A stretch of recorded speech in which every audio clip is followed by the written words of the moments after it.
Baik, terima kasih. Bismillahirrahmanirrahim. Assalamualaikum warahmatullahi wabarakatuh. Puji syukur tentu hanya milik Sang Pencipta. Saya di sini disclaimer awal bukan menjadi seorang narasumber yang paling benar. Karena memang kebenaran bukan milik saya, tapi milik Sang Tuhan. And then secondly, disclaimer-nya tidak bermaksud menggurui. Karena teman-teman hebat di hadapan saya adalah orang-orang yang layak untuk disebut sebagai guru. Baik Bapak dan Ibu, dalam konteks kesempatan kali ini, mohon izin karena waktunya juga sepertinya tidak terlalu banyak, kita akan diskusi, kita akan melihat, mungkin Bapak dan Ibu akan melirik sedikit tentang, saya hantarkan dengan reinventing you. Teman-teman di sini sudah tahu mungkin pengertian dari reinventing you. Tapi faktanya yang terjadi sekarang, yang terjadi sekarang adalah seperti ini. Boleh izin ya. Bapak dan Ibu, saya hanya ingin mengantarkan that products can profoundly change our behavior. Pertanyaan saya adalah, benar tidak ini terjadi sekarang? Benar kan?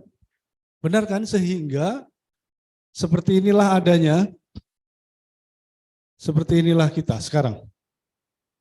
Jadi kalau ngomong kurikulum, saya sitir sedikit, kurikulum kita, para guru, kita bareng-bareng para guru nih, kita dididik oleh kurikulum kolonial, sementara kita mendidik anak-anak milenial. Itu perlu interchange hub yang cukup hebat dari Bapak dan Ibu. Saya tanya lagi, Bapak dan Ibu sebelum tidur apa yang terakhir dilihat? Dan setelah bangun, apa yang pertama kali Bapak dan Ibu lihat? Ini dunia ini sudah aneh. Tadi pemateri hebat kita tentang kreatif, Mas Tris sudah mengantarkan beberapa hal tentang fungsi dan guna, dan bagaimana kita berteman dengan apa yang disebut dengan smartphone. Berapa harga smartphone kita? Paling tidak, paling murah itu 1 juta rata-rata. Ada yang 10 juta lebih. Tapi yang smart hanya phone-nya. Sementara orangnya, I have no idea about it. Jangan sampai the only thing that we call it smart is the phone, not us. Supposed to be the man will be the smart. Oke, bukan phone-nya. Saya ingin masuk ke dalam wilayah di mana what does the world look like? Ada 4C. Bapak dan Ibu sudah tahu ya 4C ya? Sudah tahu pasti. Ini dunia kita sekarang. Makanya saya mengantarkan dari dengan what does the world look. Bagaimana sebenarnya dunia kita hari ini? Di dalam rilis salah satu buku The 21st Century Skills, muncullah apa istilah 4C. Yang pertama adalah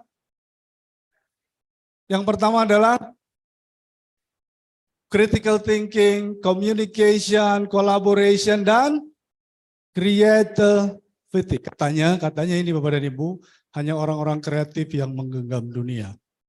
4C ini sudah kita tahu. Nah, saya tambahkan ternyata, ini hasil sedikit studi, sedikit riset. Saya nantang dengan 4D. Ini versinya IIP. Kalau 4C itu versinya peneliti luar. Ini peneliti lokal. 4Ds. Apa itu 4Ds?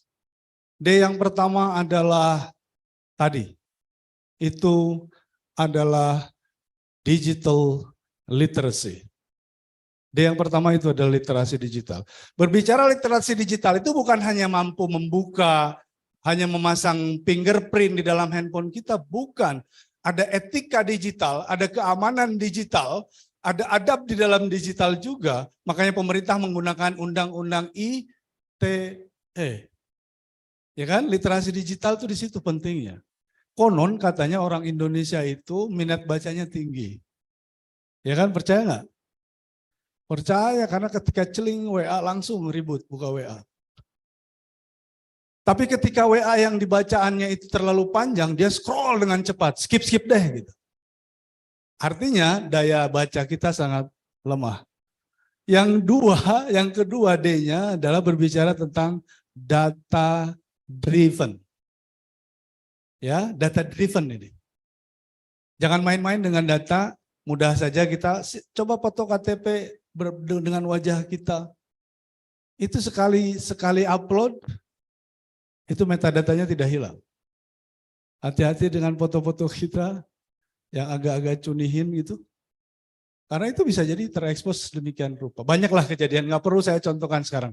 Kejadian yang sudah terjadi di tahun 2020 lalu ternyata diekspos lagi sekarang muncul. Karena ketidaksengajaan atau ketidakpahaman. Data driven. Beware tentang data. Yang berikutnya D-nya adalah disruption. Disrupsi ya Bapak dan Ibu ya.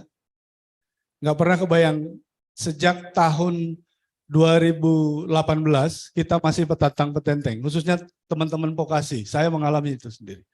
Tidak mungkin terjadi pembelajaran vokasi itu dengan online.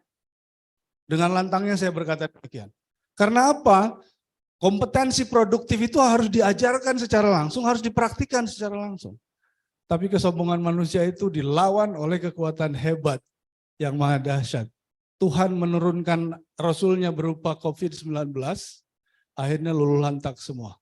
Dan di situ kita dibelajarkan bahwa ilmu pengetahuan itu, reach the unreached, itu bisa menggunakan any tools, any media.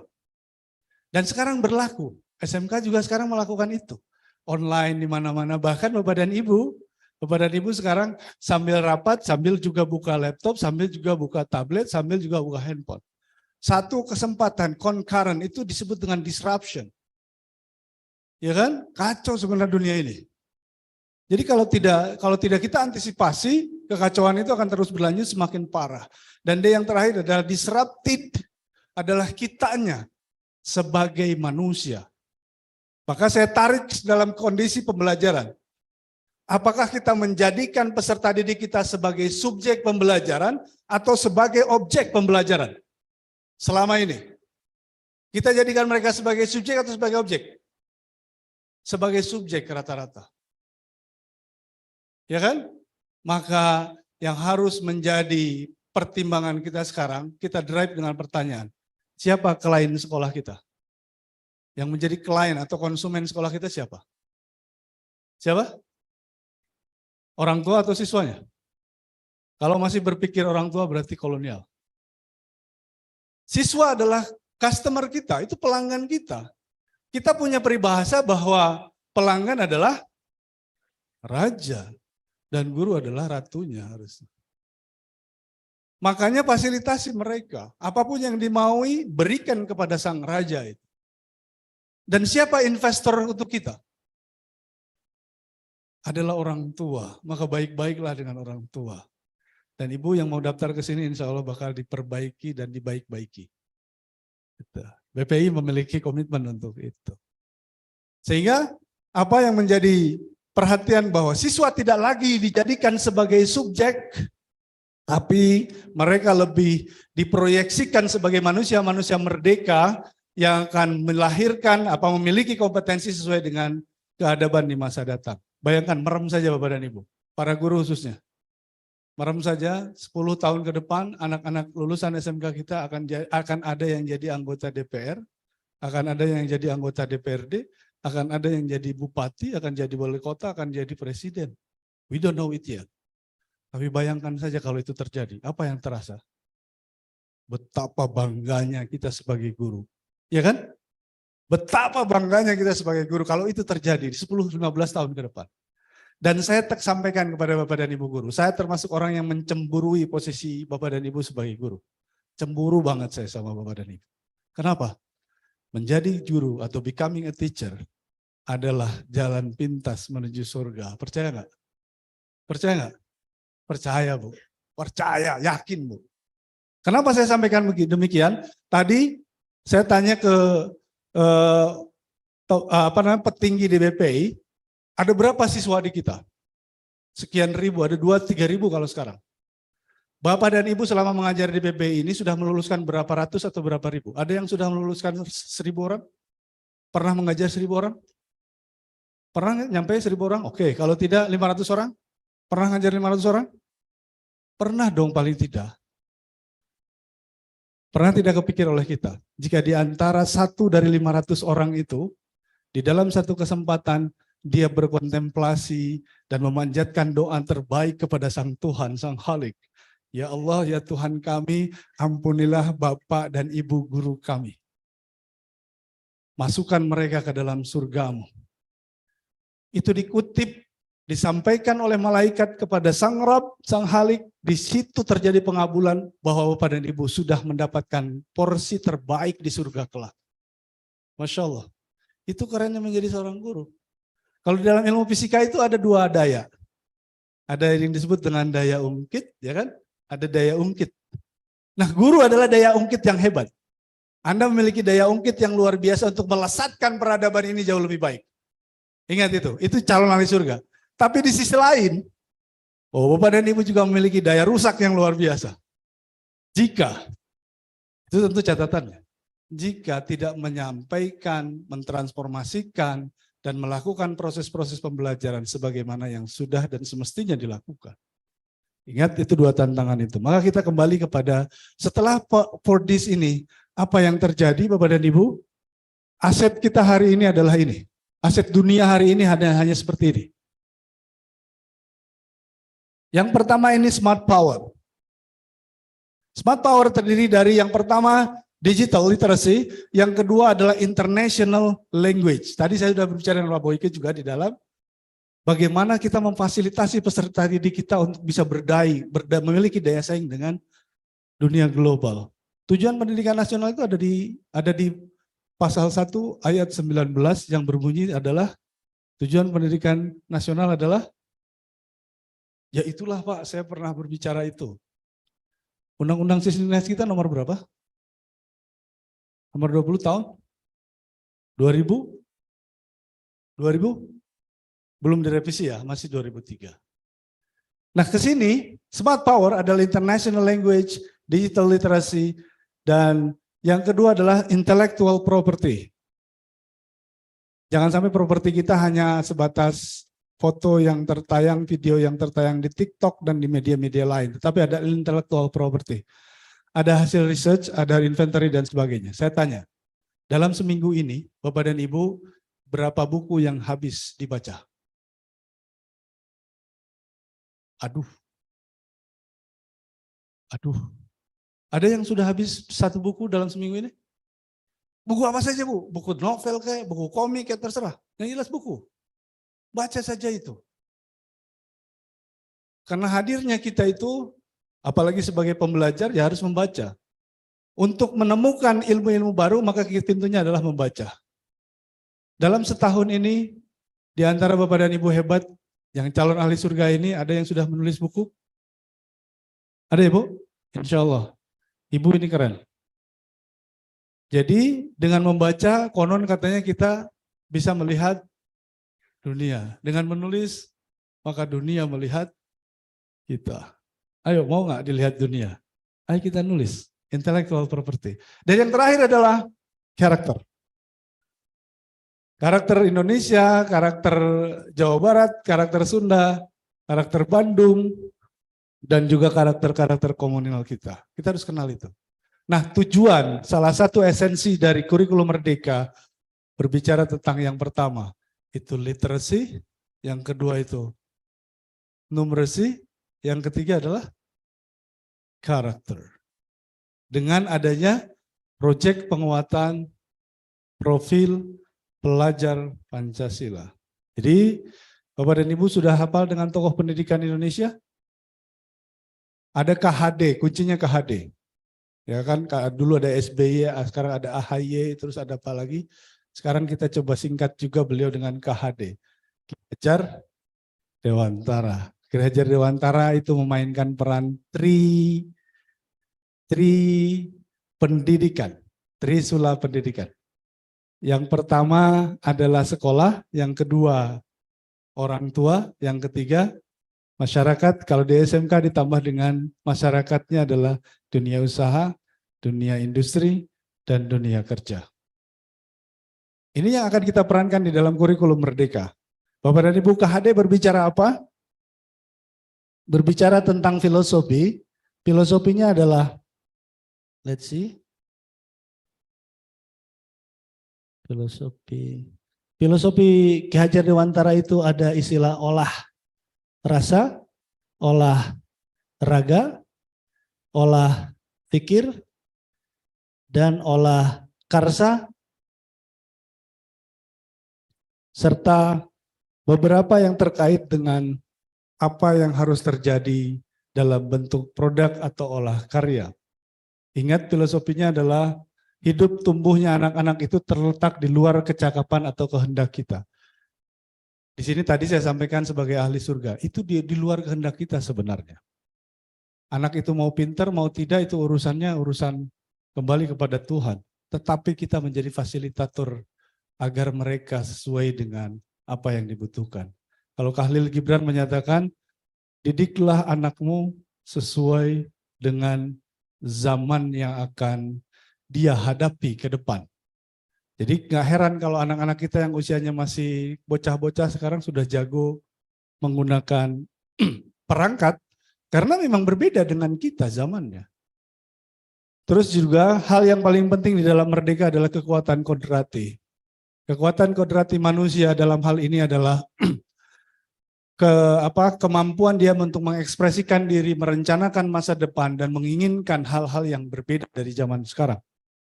Kalau boleh kita pernah tanya kepada anak-anak kita yang masih kecil. Kalau dulu saya ditanya mau jadi apa? Cita-cita kamu jadi apa? Jawaban kita kan jadi tentara, jadi dokter. Yang paling sering itu jadi dokter. Jadi dokter ya kan, jadi tentara, jadi polisi, jadi itu. Tapi kalau sekarang berbeda. Seperti Mas Tris bilang tadi. Sekarang zamannya anak-anak ketika ditanya kamu mau jadi apa? Jadi YouTuber katanya. Kenapa? Ya itu disrupsi. Ya kan? Kita nggak kebayangkan masa-masa kita jadi YouTuber, tapi memang mereka akan menjadi seperti itu. Bahkan bisa jadi lapangan kerja yang tersedia sekarang itu sudah akan tergantikan oleh profesi-profesi yang mungkin versi kita itu tidak jelas. Seperti saya punya teman seorang software security. Luar biasa. Kalau kita mengenal security itu adalah teman-teman satpam yang ada di depan, yang memfasilitasi tamu dan sebagainya, yang mengamankan sekolah. Tapi sekarang ada software security. Kerjaannya di rumah. Dia punya kamar sendiri, memantau sekian jaringan dunia internet, dunia komputer, dan dibayarnya fantastis, Pak.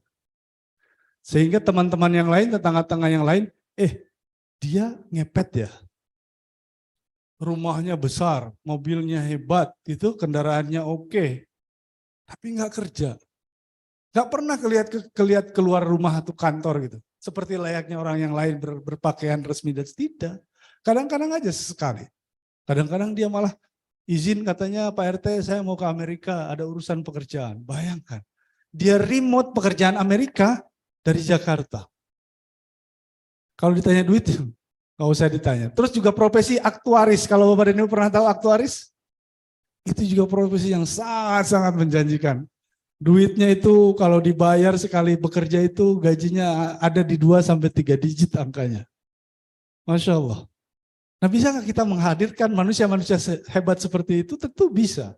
Oleh karenanya kodrat ini adalah kemerdekaan hendaknya dikenakan terhadap caranya anak-anak berpikir. Cara anak-anak berpikir kita sekarang sudah disruption. Sudah berbeda dengan cara kita. Ada istilah, saya punya anak ketika ditegur, kenapa kamu tidak mengikuti arahan ayahmu? Jawabnya, ya saya pun butuh me time. Saya butuh me time, tidak harus dong, tidak mesti dong saya selamanya harus mengikuti keinginan ayah. Luar biasa itu manusia zaman sekarang. Saya sampai ya sudah memang keadaannya seperti itu. Hanya apa yang mesti kita lakukan sekarang? Embracing them, peluk mereka, sampaikan bahwa your time will be coming soon. Sekarang waktunya dengan kita. Itu akibat apa? Akibat kita terlalu sering menunduk ternyata. Menunduk ilmu padi sih oke. Tapi ketika ketemu berdampingan begini saja. Makanya dalam satu kesempatan saya merancang aktivitas setiap paling tidak 2 minggu sekali keluar bareng-bareng, makan malam bareng-bareng dengan keluarga dan buat aturan. There is no mobile phone at all. Semua di switch off. Simpan di depan, itu disebutnya mobile phone challenge. Jadi kalau berhasil dalam 1 jam ada reward, dalam 2 jam ada reward. Awalnya memang susah gitu. Karena tiba-tiba setelah dalam hitungan kan katanya antara 325 sampai 390 kali manusia itu melihat ke handphone dalam sehari semalam. Sementara malaikat itu melihat kita 70 kali dalam sehari.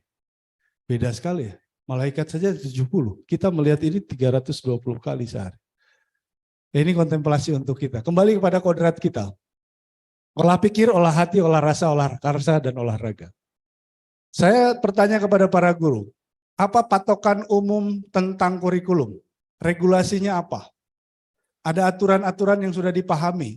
Berbicara tentang kurikulum pasti paling tidak Bapak dan Ibu sudah mengenal apa yang disebut sebagai standar kompetensi lulusan.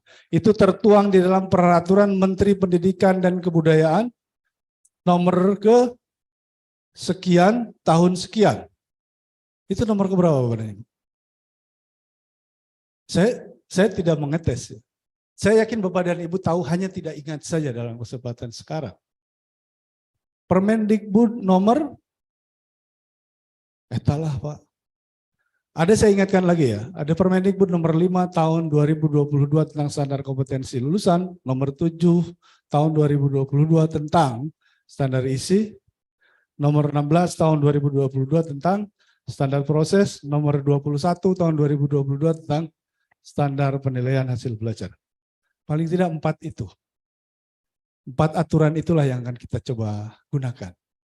Di luar itu standar prasarana, standar PTK itu urusan kepala sekolah.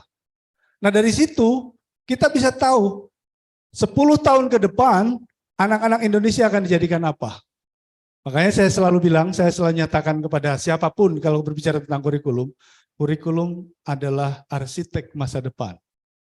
Ya, karena mereka ini, kan kalau kurikulum secara teori adalah what to be. Karena tools for learning, what to be, apa yang kita bentuk dari sini. Di 5-10 tahun ke depan. Sehingga guru-guru langsung what have to be dan apa yang harus dilakukan.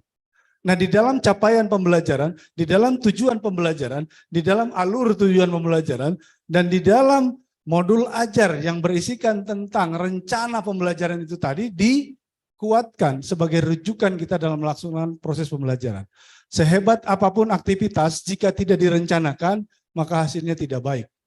Tapi ketika perencanaan itu sudah dilakukan dengan baik, maka 50% keberhasilan itu sudah ada di tangan. Untuk itulah tujuan kurikulum. Kurikulum itu jangan hanya dimaknai sebagai dokumen saja. Kurikulum tidak hanya dimaknai sebagai catatan-catatan penting yang harus di print out ketika ada pengawas harus diperlihatkan, bukan.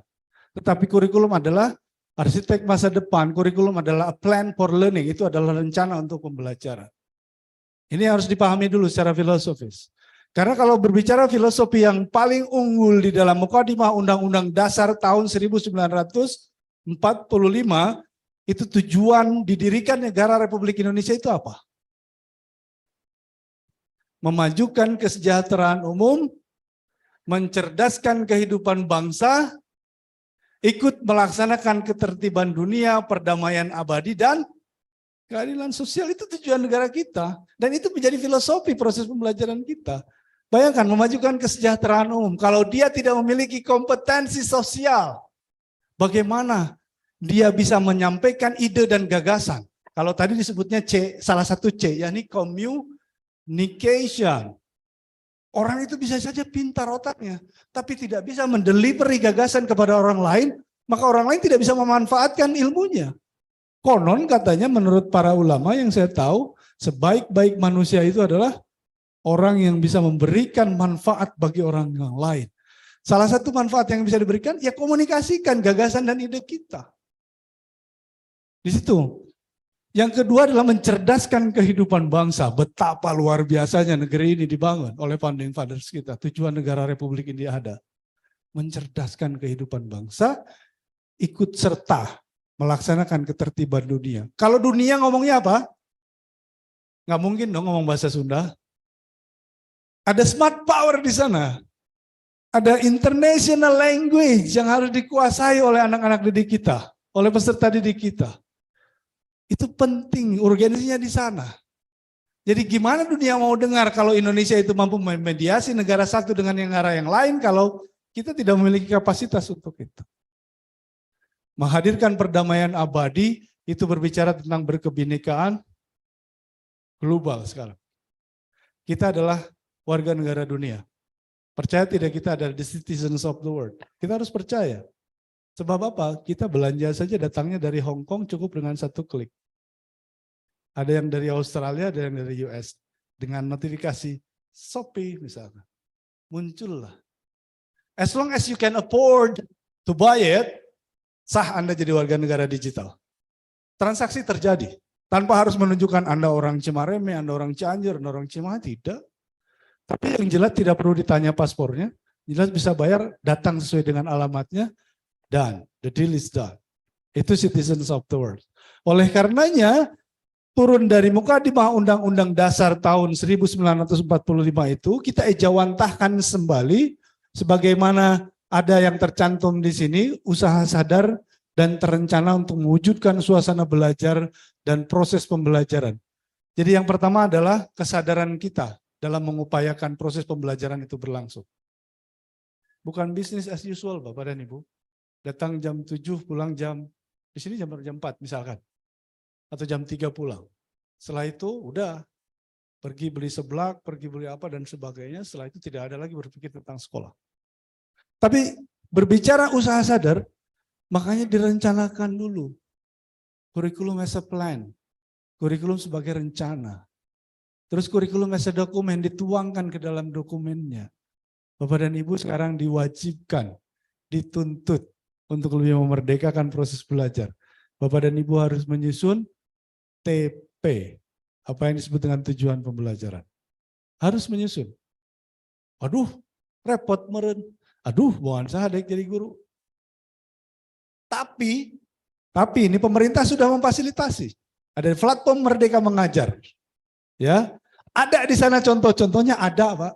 Ada, Ibu. Kalau mau dipakai silahkan. Kalau tidak, ya buat sendiri jauh lebih bagus. Monggo. Ini memfasilitasi. Jadi di sana sudah disediakan. TP, ATP, bahkan ke modul ajarnya juga sudah ada. Santai saja Bu sebenarnya.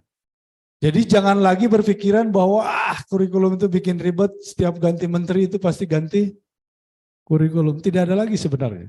Boleh nggak secara teori saya sampaikan bahwa kurikulum merdeka itu adalah KTSP fase ke-3. Ini secara teori ya. KTSP versi ketiga. KTSP pertama itu tahun kurikulum 2006.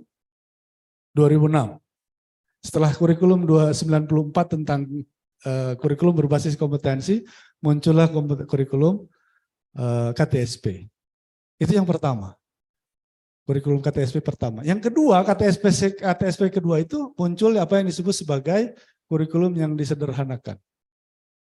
Karena apa? Karena ada pandemi waktu itu.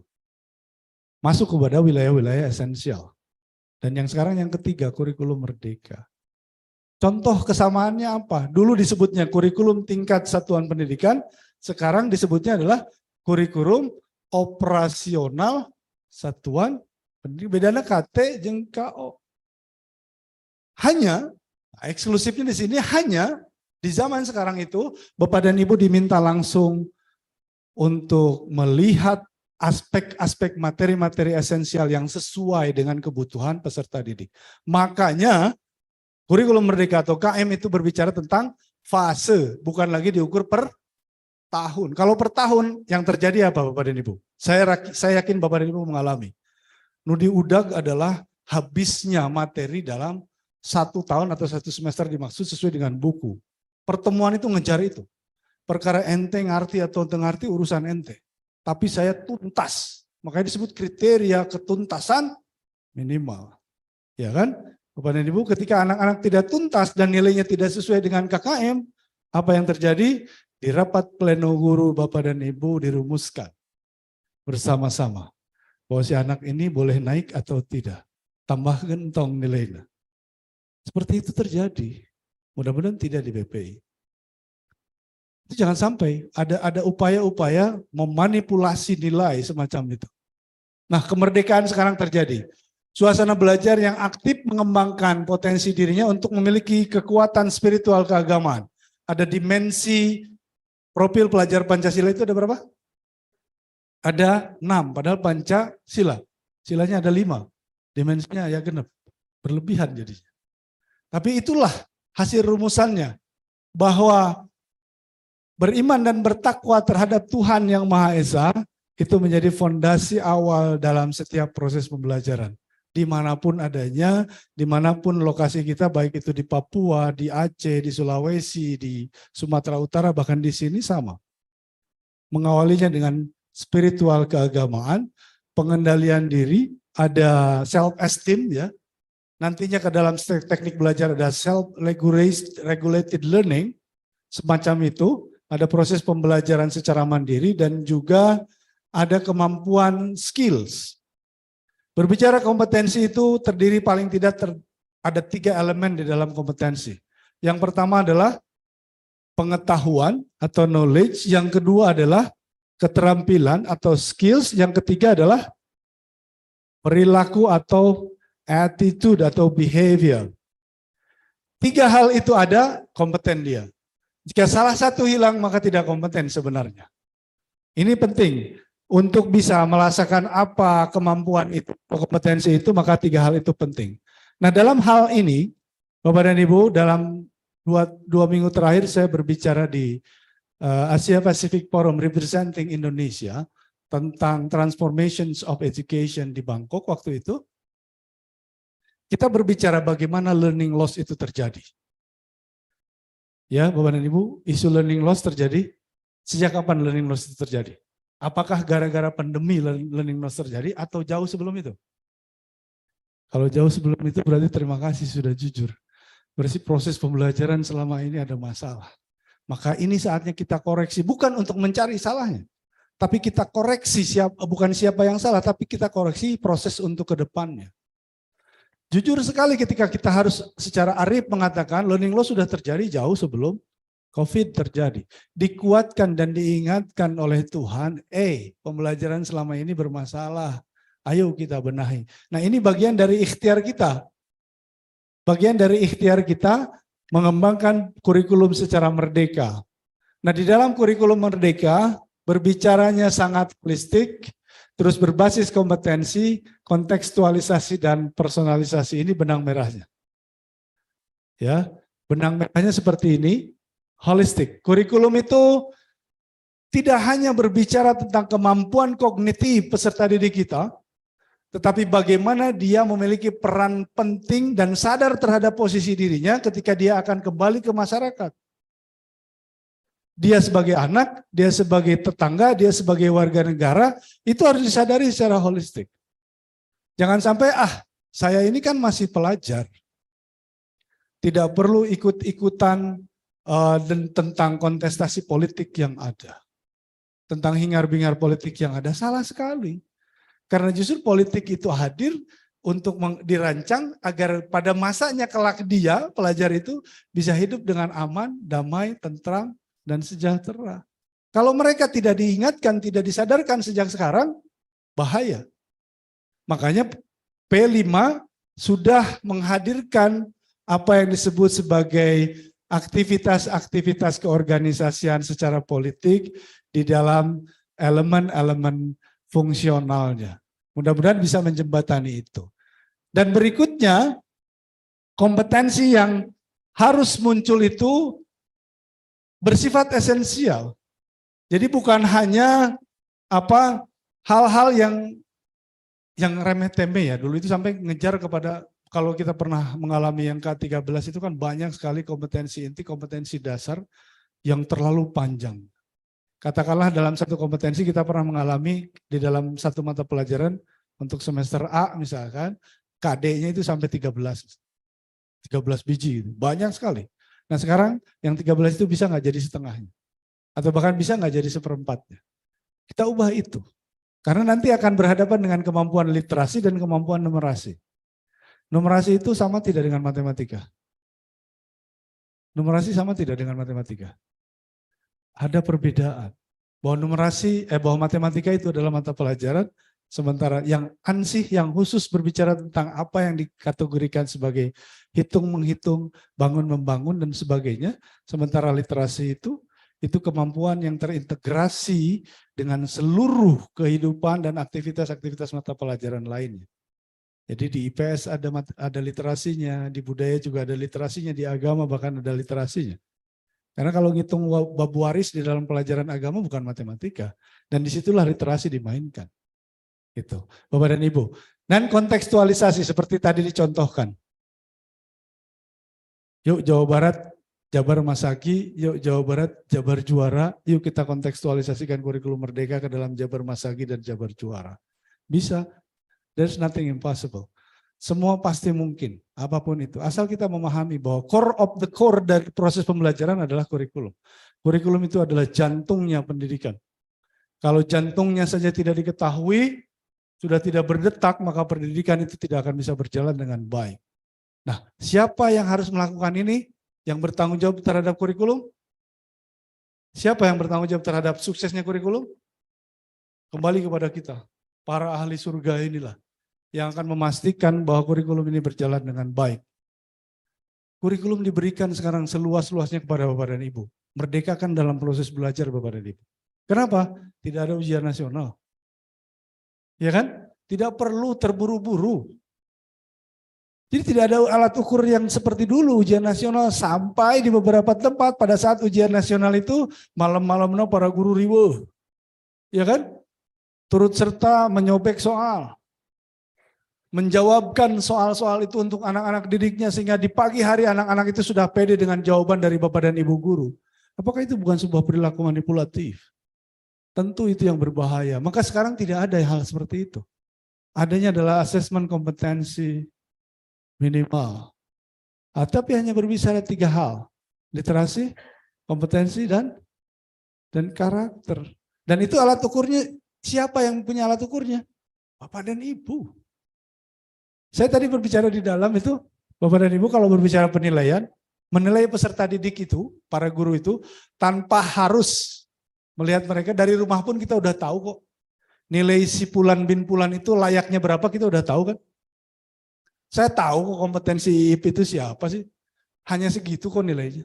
Tetapi sekarang ada assessment yang jauh lebih fair gitu, yang harus menghadirkan keadilan dalam penilaian, dimulai dari diagnostic assessment, ada yang disebut dengan formative assessment, ada yang disebut dengan summative assessment. Boleh tidak hanya dilakukan satu? Misalkan formative assessment saja, boleh tidak? Kenapa tidak, Bu? Kalau Ibu bisa mengatakan berbeda tujuannya, tujuan pembelajarannya atau tujuan penilaiannya? Tujuan penilaiannya dipersilahkan. Tapi kalau berbeda tujuan pembelajarannya, ini yang perlu dikoreksi ya, Bu ya.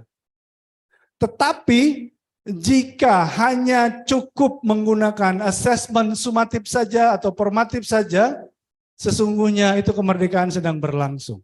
Bolehkah Bapak dan Ibu menilai peserta didik kita dari portofolio? Tanpa harus menggunakan tes kognitif? Boleh. Boleh sekarang. Jika memang dipandang perlu. Atau dengan melakukan survei karakter saja, itu dibolehkan sesungguhnya. Contohnya ada di VMM, silahkan download itu. Silahkan gunakan platform Merdeka Mengajar. Jadi ruang demokrasi, ruang kemerdekaan baik itu untuk peserta didik maupun dengan para pendidiknya sekarang sedang terjadi. Karena apa? Pendidikan Indonesia diarahkan pada misi 2045. Bapak tahu 2045 itu adalah ada Indonesia emas, 100 tahun Indonesia. 100 tahun Indonesia targetnya adalah Indonesia berada pada 4 negara dengan ekonomi terbesar dunia. Dan 3 besar Indonesia di Olimpiade. Itu mimpinya sudah sampai segitu. Pemerintah itu. Nah makanya kita bersiap-siap sekarang. Bergegas. Berarti tinggal berapa lagi? 2023 hanya tinggal 22 tahun lagi ke depan. Bayangkan Bapak dan Ibu dari BPI nanti ada yang tadi saya bilang mungkin saja Menteri Negara BUMN-nya dari sini. Mungkin saja Menteri Pemuda Olahraganya hadir dari sini. Kita nggak tahu itu. Selama kita mempersiapkan diri, Insya Allah itu akan terjadi.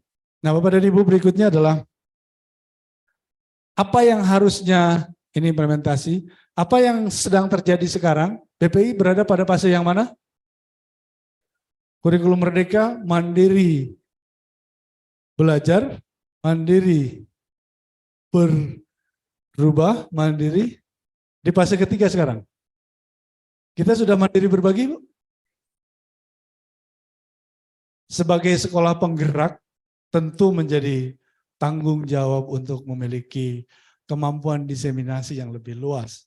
Artinya kita menjadi sentra dalam pelaksanaan kurikulum Merdeka. Nah, dalam pilihan ini saja kita sudah bisa memastikan bahwa apa yang diinginkan oleh KM itu harus lebih sederhana dan mendalam. Pernah dengar David Paul Ausubel tentang pembelajaran yang menyenangkan, pembelajaran yang bermakna? Nah, itu bagaimana menghubungkan antara fakta, konsep, dan prosedur ke dalam aktivitas keseharian dan dipahami dengan sederhana. Kita tidak mungkin juga memastikan bahwa peserta didik itu menggunakan EYD, kalau di dalam bahasa contohnya dalam keseharian. Ya kan? EYD itu harus terdiri dari subjek, predikat, objek, dan keterangan. Datang ke kantin, Bang, berapakah harga satu porsi cuanki ini kalau saya membelinya saat ini? Apakah harus demikian? Tentu tidak. Tetapi itu dibelajarkan, yes, itu harus berlangsung. Karena SPOK menjadi syarat khusus untuk proses pembelajaran bahasa. Lebih sederhana dan tentunya mendalam.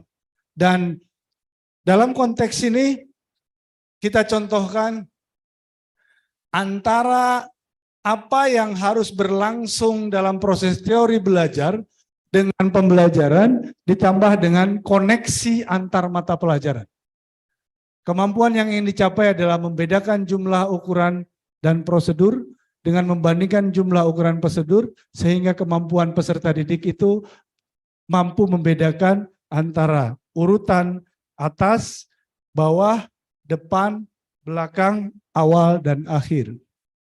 Ini kemampuan secara teoritis yang bisa dipelajarkan. Dan hasil yang ingin diperoleh adalah sikapnya dia memiliki tingkat intelektualitas yang selaras dengan kedisiplinan yang hebat dan kemampuan tertib, teratur, dan peduli. Sudah terjadi di sini, insya Allah sudah terjadi. Saya pernah, ketika saya pulang nyantren dari UK, dari Inggris, pulang langsung ke Indonesia, dalam 3 hari saya masih bingung dengan Indonesia. Kenapa? Pertama, ketika saya mau nyebrang,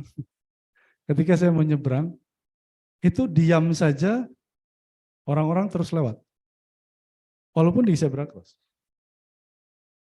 Tapi kalau di sana kan berbeda. Ketika antri di salah satu toko, itu jarak antara kita dengan kasir itu kurang lebih 3 meter. Saya berdiri 3 meter di sana, diserobot sana, diserobot sini. Dan si kasirnya juga mengiyahkan, menerima yang menyerobot itu. Ini masalah, ini habituasi yang harus kita persoalkan dan kita ubah, kita koreksi. Maka salah satu contohnya seperti ini. Pada akhir fase A, bayangkan, dari fase A itu adalah fase kelas 1 dan 2. Di kelas 1 dan 2 mereka sudah harus terbiasa dan bisa mengantri Bapak dan Ibu. Karena apa? Setelah dia kelas 1, kelas 2, kelas 3 berikutnya itu sudah menjadi habituasi. Itu sudah menjadi kebiasaan. Dan menjadi sebuah budaya yang memang harus semestinya itu terjadi. Oke, next. Keunggulannya adalah memiliki kemandirian, independensi yang luar biasa antara peserta didik, guru, dan sekolah. Peran penting sekolah juga luar biasa sekarang, Bapak dan Ibu, kepala sekolah, pembina yayasan, dan juga elemen-elemen fungsional kekuatan-kekuatan penggerak sekolah itu bisa secara langsung mengintervensi proses pembelajaran, Pak. Jadi Bapak dari pembina yayasan misalkan, ini modul ajarnya harusnya diajarkan tentang literasi finansial sekarang. Tambahkan dong, boleh sekali Pak. Karena apa? Kemampuan literasi finansial ini juga penting sekarang. Ya kan? Kita punya uang luar biasa gitu ya, banyak sekali. Pas datang ke BEC ngelihat sesuatu yang bagus, masih ada nih, beli aja. Padahal kita nggak perlu. Tapi karena kita ingin mengubah arah berpikir kita untuk membeli itu. Nah, itu literasi finansial itu di situ. Guru mengajar sesuai tahapan capaian dan pengembangan peserta didik. Oh, ini sudah azan ya? Harus berhenti, Pak?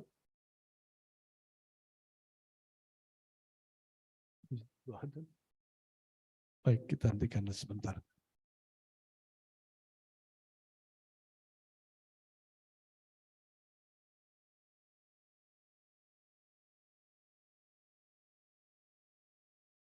Bila kita tunggu azan selesai dulu. Ya. Ya.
Baik, tidak lama lagi.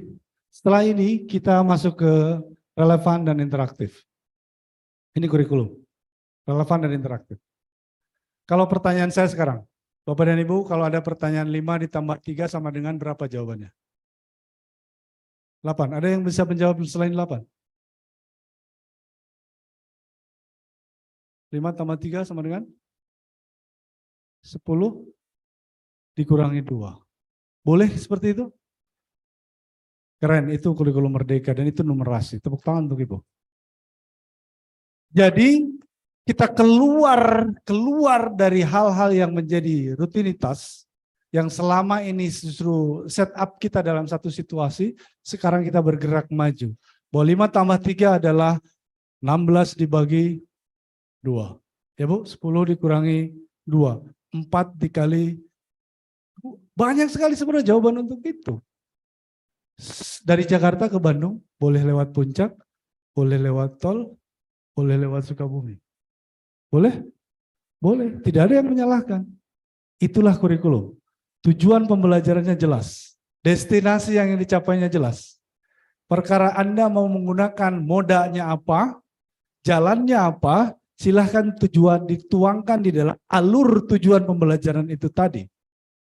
Layaknya GPS dalam melaksanakan aktivitas perjalanan kita. 300 meter belok kiri, 300 meter lurus, terus kanan, dan seterusnya. Kita petakan itu. di dalam alur tujuan pembelajaran Bapak dan Ibu. Tapi tujuannya sudah ditentukan di dalam capaian pembelajaran. Tujuannya adalah Jakarta dari Bandung. Mau lewat tol silahkan, mau pakai pesawat juga silahkan, mau pakai ojek online juga silahkan. Terserah itu. Mau jalan kaki bahkan silahkan. Asal apa? Tujuan pembelajaran itu capaian pembelajaran itu bisa ditempuh, dipenuhi dalam fase yang sudah ditentukan. Itu poinnya. Sehingga 5 ditambah 3 itu jawabannya akan jauh lebih eksploratif ketika kita memainkan peran C, salah satu C dari 21st century skill, yakni kreativitas kita. Kalau berbicara ruang dan waktu, berbicara materi, berbicara mata pelajaran, matematika, bilangan ada aturannya. Ya kan? Ada bilangan prima, ada bilangan caca, ada bangun ruang, ada trigonometri dan sebagainya. Matematika sudah mengatur itu. Kapan kita menggunakan akar pangkat kuadrat itu untuk keseharian kita? Kapan itu terkoneksi? Apakah itu berlaku di tingkat RT, di tingkat RW, di tingkat pasar, akar pangkat kuadrat? Mungkin tidak di situasi itu. Tapi ketika anak didik kita menjadi astronom, menjadi seorang engineer, menjadi seorang arsitektur, itu pasti dibutuhkan. Gitu loh maksudnya pemaknaannya. Nah kita merdeka belajar itu, guru itu menjadi fasilitator untuk bisa siswa itu mewujudkan masa depannya. Jadi kita membersamai mereka dalam merencanakan masa depan mereka bersama-sama. Sehingga tadi apa yang kita mimpikan, anak-anak kita di 10, 20, bahkan di 2045, mereka adalah yang mengisi kehebatan negeri ini. Ini yang ingin kita harapkan Bapak dan Ibu. Memang kalau berbicara teknis lebih dalam tentang kurikulum merdeka, kita masih butuh waktu. Tapi secara filosofi seperti itu. Kurikulum merdeka hadir untuk menjawab tantangan global dunia sekarang. Literasi, numerasi, dan karakter Indonesianya itu seperti apa? Tidak lagi karakter-karakter primordial. Saya ini orang timur, Anda ini orang barat, ngapain datang ke sini sebagai pendatang? Terjadilah persengketaan, terjadilah perpecahan, terjadilah permusuhan. Nonsense sekarang. Satu Indonesia. Buktikan bahwa Indonesia itu satu menjadi garansi dunia. Ini yang harus kita upayakan melalui apa? Pendidikan. Karena Nelson Mandela pernah mengatakan, education is the most powerful weapon to change the world. Jadi pendidikan itu adalah senjata yang paling hebat untuk mengubah dunia ini. Maka dunia yang kita persiapkan adalah sekarang dunia yang disrupsi tadi. Yang tidak terencanakan, tetapi akan kita alami. Makanya kita akan mempersiapkan peserta didik kita, manusia-manusia hebat itu untuk memiliki kompetensi sesuai dengan keadaban di masa datang. Itu dulu mungkin yang bisa disampaikan, barangkali ada yang ingin ditanyakan. Mohon izin, tidak bermaksud menggurui, barangkali ada yang ingin ditanyakan, disilahkan. Ya Ibu.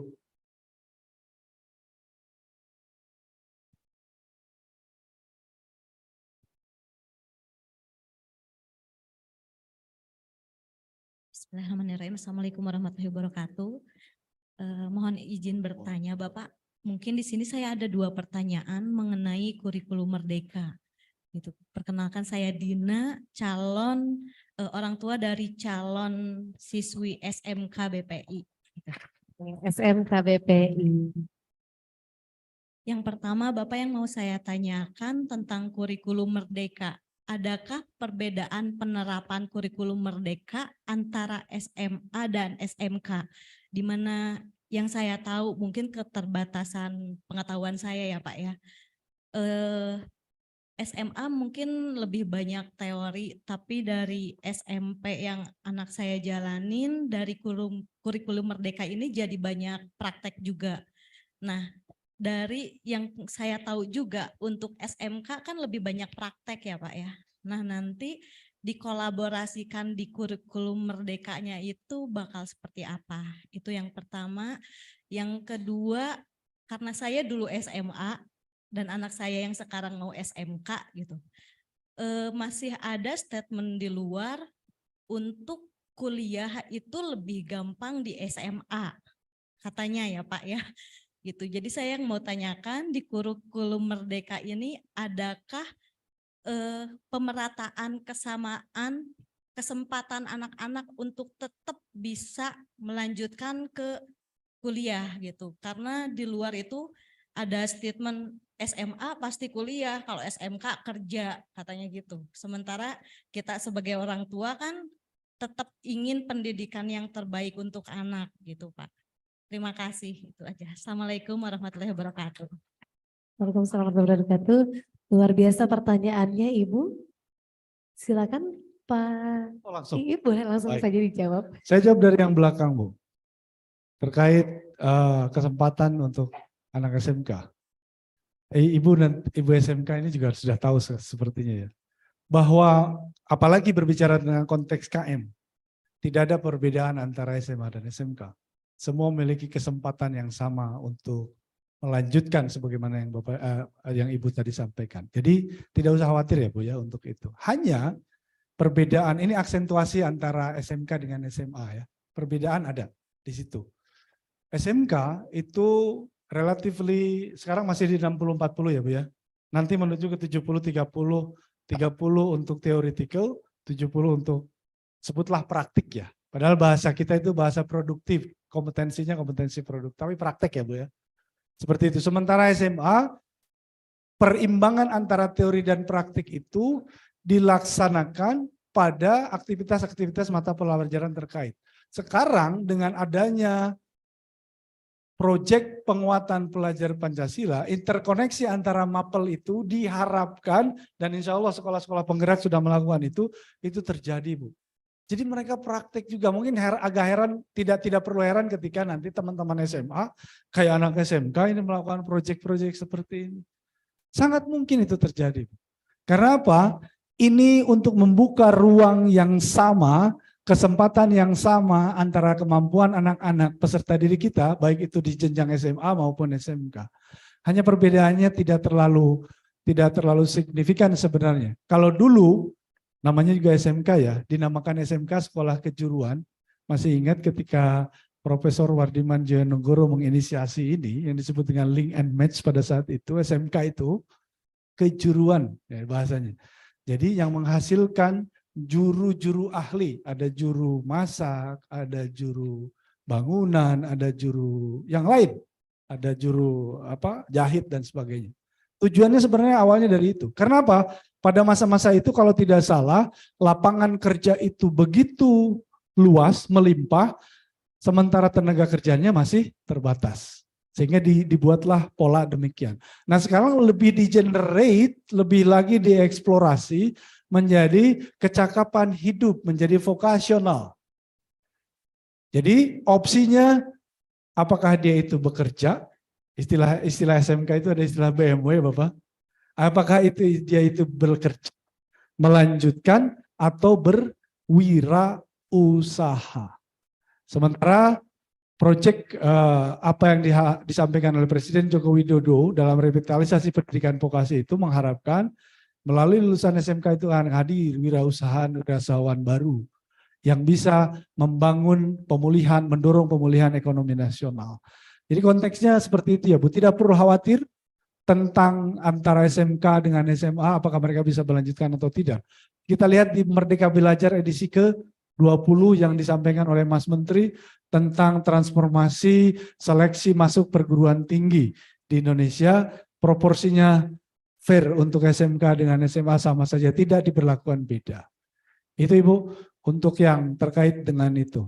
Sehingga kalau di SMA selama ini mungkin belum terbiasa dengan melaksanakan aktivitas proyek seperti yang dilakukan sekarang menuju itu, maka paling tidak persiapkan interkoneksi antara mata pelajaran yang Ibu ampu dengan mata pelajaran lain, kira-kira akan nyambung dalam proyek apa? Apakah berkebinekaan global misalkan, tentang IT-nya misalkan, tadi sudah dibahas tentang artificial intelligence, antara matematika atau guru agama matematika dengan guru TIK misalnya.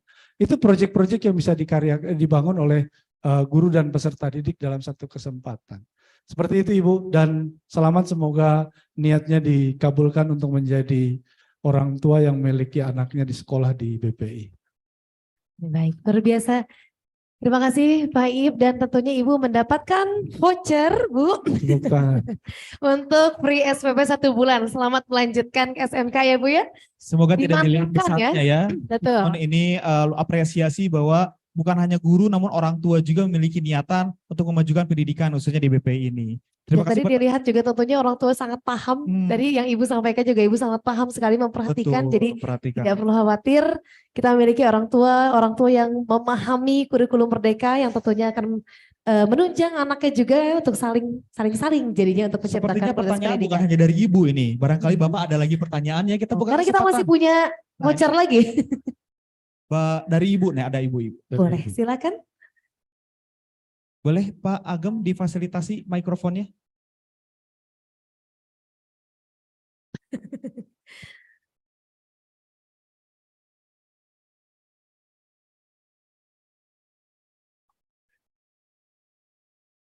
Baik, terima kasih. Saya Teli, insya Allah calon siswa SMP BPI. Anaknya ya. Pertanyaan saya, kurikulum Merdeka terutama untuk SMP BPI 1, apakah menyesuaikan dengan kondisi pasca COVID? Karena pasca COVID tampaknya di SD itu mengejar kurikulum, sementara anak siswa pasca pandemi banyak mengalami kemunduran dalam berbagai hal. Apakah upaya dan program dari BPI, khususnya BPI 1, untuk mengejar anak yang tertinggal khususnya di SD, sehingga anak tidak merasa berat menghadapi pembelajaran kurikulum di SMP? Apakah ada penyesuaian kurikulum? Terima kasih. Terima kasih. Boleh langsung dijawab Ini Pak. ini yang jawab harusnya guru BPI Iya, iya. atau kepala sekolah BPI. Bu Asri. Saya belum ditunjuk jadi duta BPI, Bu. Tapi karena pertama kita harus nilai bahwa BPI sudah menjadi sekolah penggerak. Sekolah SMP-nya sudah SP kan, Pak? Oh, belum. Itu sudah mandiri. Saya sampaikan dulu dari konsepnya ya, Bu, Ibu, bahwa pilihannya pada saat sekarang itu masih ada alternatif 3 pilihan ya. Belum diwajibkan karena insya Allah tahun depan semua harus melaksanakan jika tidak ada aral melintang atau ada sesuatu perubahan di negeri ini, itu 2 kurikulum merdeka akan berlaku secara menyeluruh di seluruh satuan pendidikan. Tapi pada kesempatan ini saya perlu sampaikan bahwa jika satu sekolah itu belum siap melaksanakan kurikulum merdeka, maka mereka dibolehkan memilih kurikulum 2013 yang sudah lalu secara penuh tadi. Atau kalau tadi pertanyaan Ibu kepada pasca COVID, ada kurikulum darurat yakni kurikulum 2013 yang mengalami proses penyederhanaan dan menuju kepada proses penyesuaian kurikulum merdeka, di mana implementasi kurikulum merdeka juga sekarang ada 3 pilihan, Ibu. Yang pertama adalah mandiri belajar, yang kedua adalah mandiri berubah, dan yang ketiga adalah mandiri berbagi. Jadi pertama saya yakinkan lagi, insya Allah tidak perlu khawatir, transisi itu akan terjadi, akan ada, kalau bahasa Ibu, akan ada penyesuaian secara pasti, karena memang sekarang hampir semua, kalau tidak salah dari data yang dimiliki pun, sudah hampir semua, hampir 80%, sekarang semua terrekam sebagai sekolah yang calon akan menerapkan kurikulum merdeka. Jadi tidak ada masalah dan akan disesuaikan. Kalau berbicara apakah di sekolahnya hanya orang-orang sekolah yang tahu, seperti itu Ibu ya. Baik, pertanyaannya berarti tentang learning gaps sih Bapak ya. Learning gaps di mana ketika masa pandemi kemarin anak-anak di rumah, namun sekarang bagaimana? Tenang saja karena di awal akan ada assessment ya Bapak di kurikulum ini, sehingga pembelajaran tidak akan disamaratakan sesuai dengan kebutuhan dan kondisi dari putra atau putri Bapak Ibu. Luar biasa, itu yang akan kita terapkan juga nanti di semua persekolahan BPI ini. Beri tepuk tangan dulu untuk pertanyaan Ibu. Bu Teri ya. Dan Bu Teri mendapatkan voucher free SPP 1 bulan. Selamat Bu. Ditunggu di SMP BPI ya. Nanti bisa ngobrol langsung juga sama kepala sekolahnya Ibu tentang kurikulumnya nanti di BPI. Masih ada satu lagi Pak Lukman? Ada pertanyaan lagi dari Bapak Ibu? Satu pertanyaan lagi atau nanti kita tabung aja ya. Kita Boleh, tabung siap. dulu aja ya. Oke. Baik Bapak, ada dari Bapak Ibu guru pertanyaan silakan. Atau dari Zoom, Pak Sandy ada juga bertanya melalui Zoom? Belum ada. Belum ada. Oke, nah Bapak barangkali ini beberapa hal sudah kita kupas tadi ya tentang basic dari kurikulum Merdeka P5 juga Bapak ya. Dan Bapak Ibu orang tua jangan perlu khawatir karena di sekolah kita itu akan melaksanakan assessment test di awal. Sehingga pembelajaran akan bukan hanya kelas tapi fase-fase begitu ya Pak Ip ya. Mungkin ada hal terakhir yang disampaikan sebagai kesimpulan untuk materi yang disampaikan oleh Pak Ip, enggak? Baik, terima kasih. Yang pasti kurikulum itu akan membawa proses peserta didik sekarang dan ke depan itu sesuai dengan kemampuan yang mereka miliki akan dilayani oleh kurikulum. Jadi prinsip utama dari kurikulum Merdeka adalah teaching at the right level, di mana pembelajaran itu akan disesuaikan dengan kemampuan peserta didik, dan juga layanan fasilitasi pendidikan para guru itu akan menganut paham apa yang disebut dengan pembelajaran berdiferensiasi. Tidak akan ada peserta didik yang tertinggal tentunya, tapi akan diupayakan secara maksimal oleh para pendidik agar mereka mencapai kemampuan sesuai dengan fase yang sudah ditetapkan. Itu kondisi di mana pemberlakuan kurikulum setiap fase ini akan terjadi di semua jenjang satuan pendidikan. Tidak akan ada dibedakan layanan untuk anak berkebutuhan khusus dengan anak yang memiliki kecerdasan rata-rata itu kan memiliki layanan yang sama, hanya tinggal kehebatan para guru BPI nanti untuk mempraktekkan differentiated learning itu dalam kelasnya masing-masing. Karena untuk menghadapi apa tadi, learning loss salah satunya, learning gap diantaranya, dan juga perbedaan kultur belajar antara satu dengan yang lain itu jadi menjadi pusat perhatian. Karena kembali, diagnostic assessment yang dilakukan itu tujuannya adalah untuk memotret pada saat awal pembelajaran keberangkatan peserta didik itu dimulai dari mana dan evaluasinya lebih terukur ketika mereka sudah mencapai akhir dari proses pembelajaran apakah sesuai dengan indikator yang ada di dalam tujuan atau capaian pembelajaran atau tidak. Sehingga kurikulum Merdeka tentu akan menjadi salah satu alat ya, salah satu alat.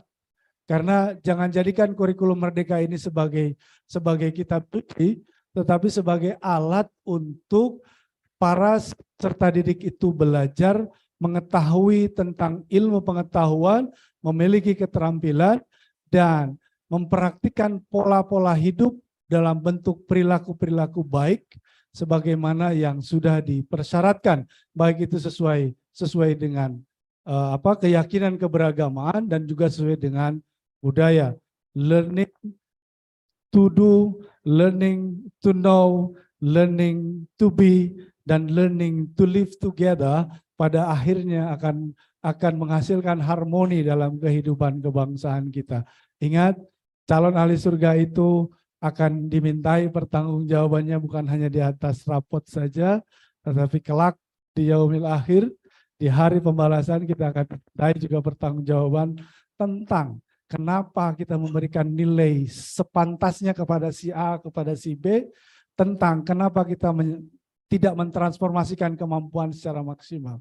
Pak insya Allah semuanya, saya yakin para guru BPI sudah memahami itu, dan ini menjadi jalan yang terbaik untuk Bapak dan Ibu mengakhiri komitmen keduniaannya sebagai calon penghuni surga kelak. Itu mungkin, terima kasih yang bisa saya sampaikan. Nasrul minallah wa fadlun qarib. Wassalamualaikum warahmatullahi wabarakatuh. Waalaikumsalam warahmatullahi wabarakatuh. Masya Allah. Isarudin SSMA luar biasa. Luar biasa, Masya Allah. Saya merinding Bapak ketika tadi Bapak bilang Semua. kita harus mempertanggungjawabkan bukannya di atas rapot, namun juga nanti di akhirat kelak. Luar biasa. Saya merinding. Langsung Aduh, pikir, langsung saya pikir. kemarin langsung flashback udah ngapain aja. Taubat ya Allah, taubat. Tapi saya pengen bertanya nih ke Bapak Ibu Guru. Siap Bapak Ibu Guru BPI? Semangat. Siapnya baru segitu. Iya, Siap siap, Bapak Ibu Guru BPI? Belum Siap. makan siang kayaknya ini ya. Sekali lagi. Siap Bapak Ibu Guru BPI? Oke, siap lah ya. Siap untuk kita lebih baik lagi, untuk kita melayani siapa stakeholder kita? Yaitu raja kita siapa? Ya siswa-siswi kita. Dan Kita investornya melayani, adalah ya. orang tua, seperti yang tadi Bapak Iip Ihsanuddin sampaikan. Bapak terima kasih jazakallah khairan katsiran atas ilmunya. Semoga ini bisa menjadi pencerahan ilmu yang bermanfaat bagi kita semua. Amin. Ya, bukan hanya guru-guru namun juga orang tua yang telah hadir baik offline ataupun online. Dan kami juga mengundang Bapak Muhammad Boyke Junadi SH untuk dapat memberikan plakat penghargaan kepada pemateri yang kedua kita ini. Berkenan Dr. Iip Ihsanuddin untuk bisa tampil ke depan dan mohon berkenan pula Bapak Muhammad Boyke Junardi untuk bisa memberikan plakat.